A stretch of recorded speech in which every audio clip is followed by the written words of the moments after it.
What's up everyone, Wave here. Today I got this one right here, Dead Space Extraction Review. Let's react it. Sam, come on. Get suited up quick or the only date you'll have is with an The overtime audio sheet. quality, man. Boy, are you gonna put in some overtime.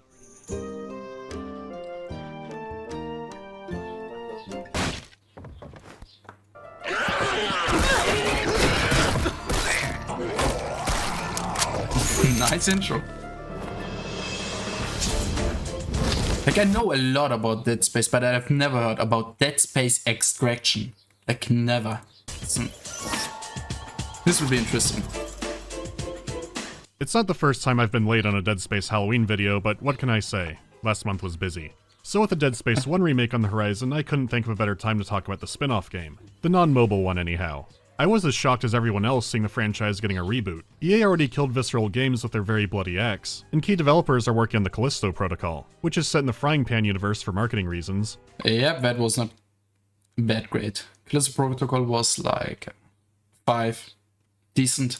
That and graphically, Dead Space still looks pretty awesome. It has some signs of age, but not anything I think would warrant a full remake right now. Some kind of remaster, sure, but a full rebuild is a big task. What could you add? Well, Dead Space Extraction could have some clues. So let's get into what this is. So in the early 2010s, EA was getting big on franchising. You couldn't just have a game a ton of people were buying, you also had to have the spin-off media.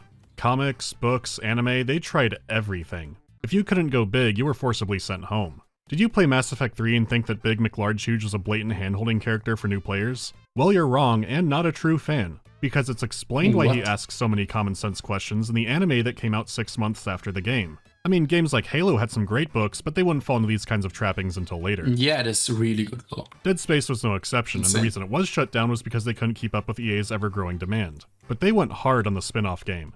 Extraction was made as a Nintendo Wii exclusive title, and what better use of motion controls could there be than making the game a rail shooter? It's always been about precision aiming at enemy limbs, so the idea is solid. Plus EA could figure out how well M-rated games could sell on the Wii, which they don't. 2 years later they ported onto the PS3 with some better this was on the Wii. Visuals. That's the version you'll see being emulated, though I am using a PlayStation controller, because using a mouse for this would be some overkill. Okay, let's get into it. That's terrible. That's better. Sorry, Lexine, I was next to the recharging station. Are you calling about tonight? No, because then it wouldn't be a surprise. The Skype call opening is very similar to the original game. We're playing a new engineer named Sam Caldwell, and both our characters are still in Aegis 7 before the disaster. Lexine here is worried since Sam is minutes away from pulling out the marker discovered on the planet. So this is a short-term prequel, hence the title. Yeah, we got it. Okay. So you start off with that fun perspective shift. Unlike the rest of the franchise, this will be entirely in first person. Obviously this is a big gameplay departure, but they keep things surprisingly familiar. To pick up items, ammo, and everything else, you exclusively use the Kinesis module. Where the screen looks and where you go is already decided for you, like every you walk automatically. Other rail shooter. I guess. But there are a few exceptions. Sometimes you are allowed to move the screen around, but this is for hunting items over necromorphs. You'll sometimes see a fuse box you can shoot open to go into a room filled with extra goodies. This replaces the power node and upgrade system from the original game entirely because you have no real inventory outside of ammo. You get new weapons by finding them lying around, and the same goes for upgrades. Health is used the second you pick it up, so no saving it for a rainy day. If you find a syringe, you're shooting it up.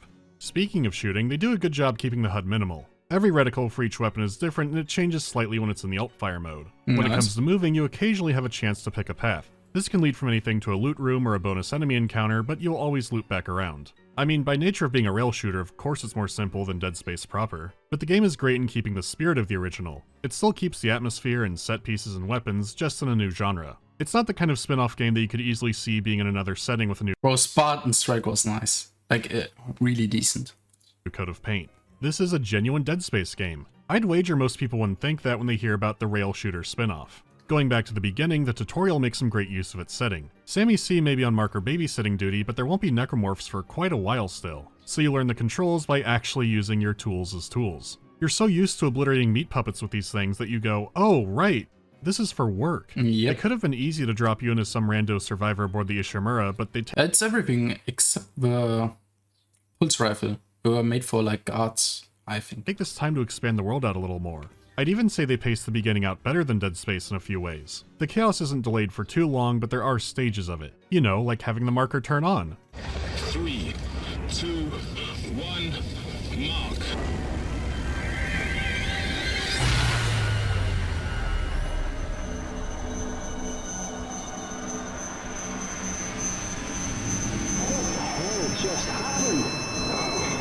Okay, that's a prequel from the same station just before. Shit! For a second I thought it was like a different one, but it's the same location. Was it Blue Light Gravity Tether 16? Caldwell, Sterling, Egan, get over there and stabilize it before we have a miniature black hole in our hands. Me, Banks and Bear will get the marker inside. It goes from a reactor meltdown situation to realizing the colonists are going insane. This keeps your initial enemies as crazed miners who just keep coming for you. You progress through the colony seeing the madness unfold and your friends losing it too. Sam is desperately trying to hold out from this onslaught, and it's clear that he's succumbing to the marker's influence as well. He does hold out long enough for help to arrive. No, leave me alone. I have to get to Lexine, do you hear me? She needs That's my nice. help. And like, I love the moment in Dead Space where you are like in the middle of it when the outbreak happens, not after that. This is what I didn't really like about Dead Space 1, is what it felt like you were too late to the party, you know? I think they kinda did it in 2 or 3, but they really need to hit hard at that moment. Like, it must be great. It's hardcore. Lexine, help me. What? You're not. Hostile is down. Repeat. Hostile is down. Good shot, sir. Shooting one of your own is never good. He's not even packing a gun. You're shitting me. This is the guy that slaughtered his entire crew. Why'd you do it, son? Yeah, everyone was going What? crazy. Sam dies, the game cuts to a week later, and you're playing Space Detective McNeil, who is on the case of why is everyone going crazy after we dug up the evil alien spire. Throughout the game's 10 levels, you get to play as several different characters instead of just one. This is cool since it lets you bounce around different locations, and it does make it unclear who's actually going to survive. This is good because there's not much to the story, so I won't have a lot to talk about. This is every zombie movie we have to get to the boat, or the helicopter, or the extraction point, or... Wait, is that why it's called...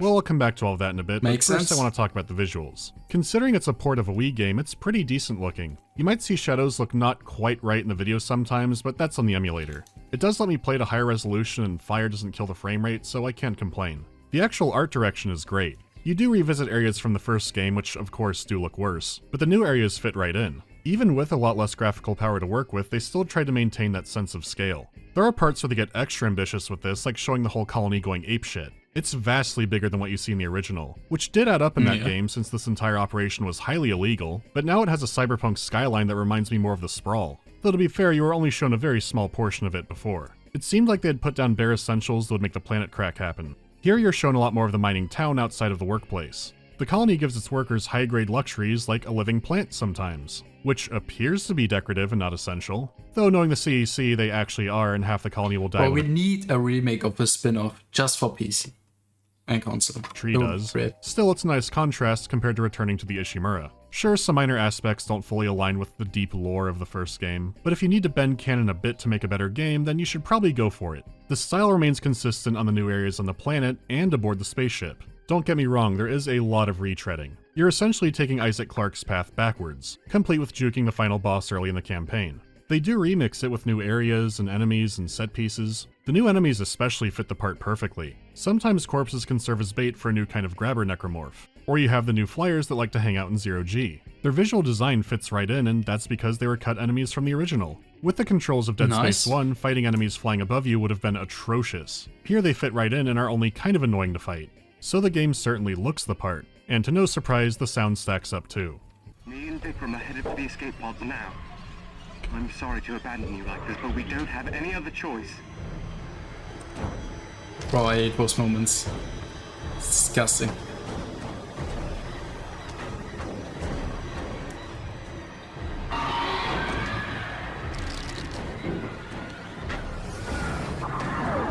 Hurry up, man.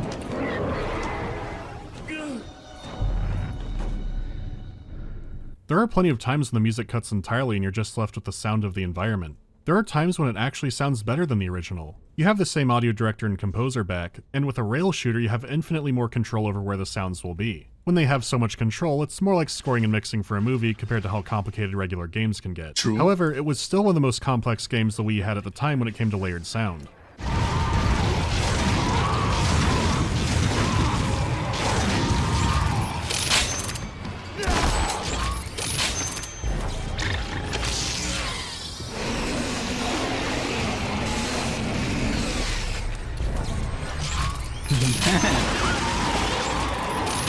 This is on the Wii.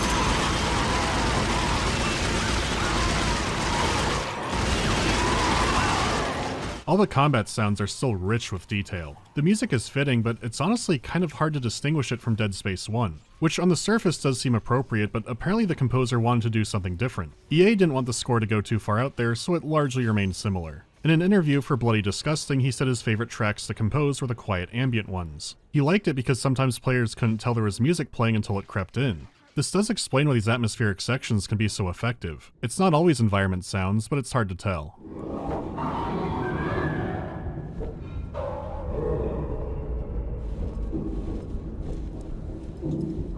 I wish the series had more of this.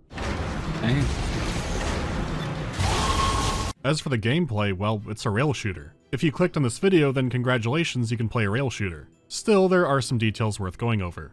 First of all, with their big dangly limbs, necromorphs really are the perfect enemy for this kind of game. There's a decent amount of challenge, especially early on when you're restricted to weapons like pistols. The weapons that players are familiar with do come back, and there are some new additions and twists. You have a rivet gun as your fallback weapon, which always has ammo. You use it both for direct damage and for sealing off the grass-fed beef men when they try to chase you through barricades. There's the new pistol, the trusty arc welder, and as is tradition, a new alt-fire for the pulse rifle. Though this one can be amazingly effective in close encounters.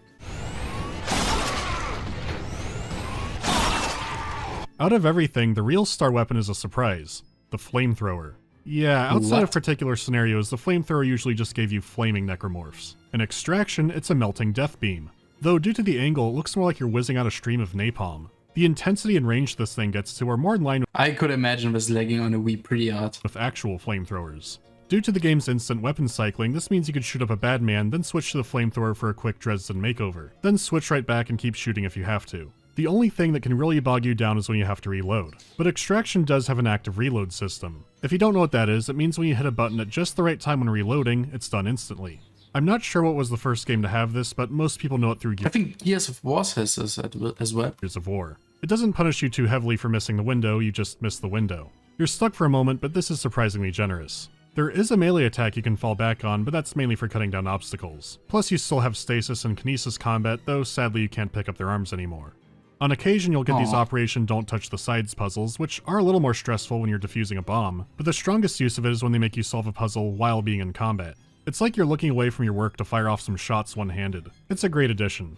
That said, once again you don't unlock the harder difficulties until you've already beaten the game, and you keep all of your unlocks. Add on to that the fact a second player can join you, and it's definitely the easiest game in the series. What? This is good. The hard rail shooters were designed to steal all of your quarters, and they had a lot of issues. Bullet sponge enemies, instant kill drop-in ones, none of that here. It's not the level of fun of playing something like Time Crisis or House of the Dead 2 with a real light gun, but the core gameplay is enjoyable. There's a healthy variety of enemies with decent AI, plenty of weapons to shoot at them with, and they explode real good. So what are the downsides? Well, Extraction is from a dark era of games. This was a Wii game, and even outside of that, companies thought people wanted to have seizures in front of their TVs to pet tigers. So when you get grabbed, you have to shake your controller like it owes you money, and then stop to hit a button. This is a lot more annoying than it might sound. Initially I thought, why have the button? You know, just shake the controller and when it's off, you'll see that it's off. Well, there is an enemy that does just that. When the swarmers come, you shake the controller, stop to aim, another one jumps on, you shake the controller, and repeat. It doesn't happen too often, but everything about it is just awful. By the time you're done waggling and the animation ends, another one is already on you. Sometimes you need those annoying things. They're not even dangerous, only a nuisance. Compared to the original, if you just need to hit a button if one slips by you, here it's going to be a whole process. Like it's You're meant to already be shaking like the controller in these areas to recharge your glow stick. Immersion. Now this was part of the selling point back then and would have worked better on the Wii, or the PlayStation Move. With those you were already moving your arms around. It wouldn't have those awkward transition periods like a controller has, but I guess they wanted to keep some of that motion aspect in there. Actually, now that I'm on that, this would be an amazing candidate for a VR game. Mechanics-wise, everything is here to make that work. It might not be a port of this game, but a Dead Space VR title wouldn't surprise me. The next issue also isn't that big of a deal, or rather it would be if the story mattered much. You're always in the hunt for ammo and loot, and for whatever reason they included some key narrative moments in this. You often only have one chance to grab an item. It's way too easy for any story you have to start getting tuned out. I mean, the writer wants you to go, whoa, look, it's Nicole Dead Space. But the gameplay hasn't stopped. It never does. What happened? Is this medical? God damn it. Quarantine, actually. Security said they found you in the infected area and wanted you checked out. When was the last time you slept? Only up to 24 hours, I think. It's like you're trying to watch a movie, but someone keeps dangling money they said you could have.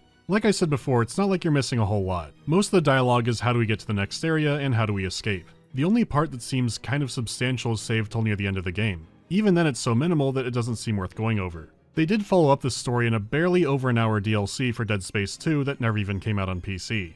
It does allude that maybe something interesting is happening, but whatever they had planned was scrapped by the time Dead Space 3 came out. With all of that, I don't have much to say on the details. I did like having a monologuing space detective. It makes it feel like a Space Station 13 round gone wrong. Are you from the ship too? No. I'm a PSEC detective. Name McNeil. Well, thank you. I think you made a review about that as well. We're gonna watch that. Just doing my job. Definitely. That look in his eyes reminded me of a kid that went crazy last week. Just an engineer, but something in him snapped. What? Laser tripwire, ADS shell. Yeah, somebody sure didn't want those things coming down here. I wish they leaned into this way more. I'm not sure how people would comprehend the story playing standalone since most of the important bits are inside of text logs. Most are the exact same ones from Dead Space, so there's not a whole lot of expanding in the written word. Which is good in that they didn't expect everybody to play this. All of the prequel kind of moments are of zero consequence. It's more examples like, oh, that barricade in medical. That's where it came from. See, if this was something like Star Wars, this would have a wiki entry. What I find most interesting is that you could kind of see them running experiments for future games. They seem to be aware of all the scares behind glass that Dead Space 1 had. They try to subvert one of these in maybe the funniest way possible.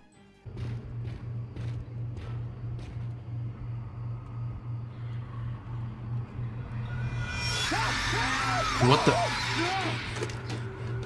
While they don't go with the spooky skull in future titles, you do see some scares that they develop more on. You can especially see a lot of hints for Dead Space 2. You have a walk through the dark Ishimura tram tunnel. Banking more on hallucinations and psychological scares was something they'd also be chasing, though it is still mainly something jumping out at you and going brr, brr, brr, brr. There's even a part where a brute swings in to fight that's similar to how the Tormentor moves around. While the series never again had a sewer level, it does do something fun here, having enemies sometimes hide beneath the water. This is a solid way to build tension, and I don't think we see something again like it until Dead Space 3, where they hide under the snow. You don't get new, super violent death scenes. But Dead Space 3 didn't have the limp system from 1 and 2, yeah. That was pretty garbage. Or anything particularly amazing, but on a meta level, it is fun seeing the developer try new things and what might scare the player. While most do fall flat now, again, this could find new life in VR. Extraction's story does have one very notable element. It might have one of the most casual reactions to discovering aliens are real than anything I've ever seen. Whoa, look out!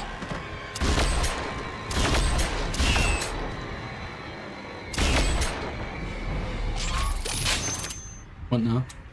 Jesus. So aliens do exist. And they're trying to kill us. Yeah. Life dandy. What? This is a solid rail shooter. If it's easily available to you, then great, but it's not the kind of thing worth any kind of hassle seeking out. Having played this again and knowing that a Dead Space remake is on the way, it has warmed me up to the idea of it more. There's the obvious thing to look forward to in that it'll have better graphics, though I think everyone is pretty uneven on what changes they'll make, and of course that it's not Visceral doing it. Dead Space 1 did have a lot of cut content between enemies and areas, and some came back for extraction. I could see new areas and enemies like grabbers working great in the main game, and there are still ideas that appeared in no game. I am curious and kind of excited. What's it saying? This looks incredible. Holy shit. Excited to see what a new studio will do with it. It is incredibly shitty what happened to Visceral, but that wasn't Motive's fault. I don't know if Dead Space will make it huge this time, or if it'll get anime again, but with the right amount of time and talented people, great new material is always possible. That's it for now. There'll be more spaceships next time. Nice. That was it. Go subscribe to MandaloreGaming. He made the content, I just reacted to it, as always, but I would also appreciate some support. Wouldn't mind me at all, I guess. And yeah, I guess that's it, and I guess see you next time. Wafer.